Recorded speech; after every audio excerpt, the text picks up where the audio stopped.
हम ये देखेंगे कि जो ब्रेस्ट फीडिंग मदर्स होती हैं अपनी बच्चे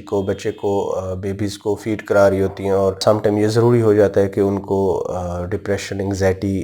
से बचने के लिए कुछ मेडिसिन रिकमेंड करनी पड़ती हैं। तो उसमें ये देखना चाहिए कि जी जो सेफेस्ट ऑप्शन है एक तो वो लेना चाहिए।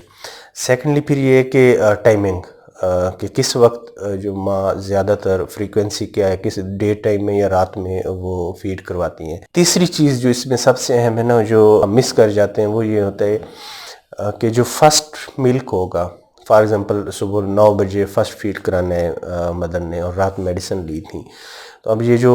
9 बजे फीड कराना है, इससे जस्ट पहले आप ने ये रिकमेंड करना है कि वो जो मिल्क है ना वो डिस्कार्ड कर दें मदर, वो एक्सट्रैक्ट करके उसको डिस्कार्ड कर दें, वो वाला नहीं पिलाना चाहिए। बिल्कुल फ्रेशली ब्रेस्ट फीड करा रही होती हैं, बेबी बहुत छोटा है, फॉर एग्ज़ाम्पल 2 वीक्स 1 मंथ का, तो इन मदर्स में एक फिनोमिना होता है, अगेन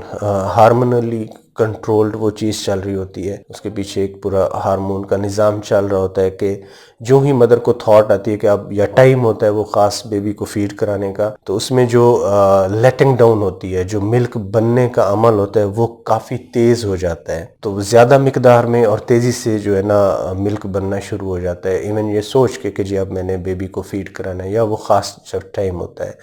तो इसमें ये देखा गया कि कुछ ये कन्फ्यूजन आ जाती है कि वो जो एक्सट्रैक्ट करना है मिल्क वो कितना हो, क्योंकि वो टाइम ही नहीं मिल रहा होता मदर को कि वो इतना फ्रीक्वेंटली और तेज़ी से मिल्क बन रहा होता है कि फौरी तौर पे वो मिल्क, उसका जो लेट डाउन प्रोसेस है, जो बन के अवेलेबिलिटी तक है, बच्चे की जब बच्चा सक करता है उसकी अवेलेबिलिटी तक, ये जो प्रोसेस है बड़ा क्विकली हो, सेकंड्स में ये मिल्क की अमाउंट जो है ना बढ़ती जा रही होती है।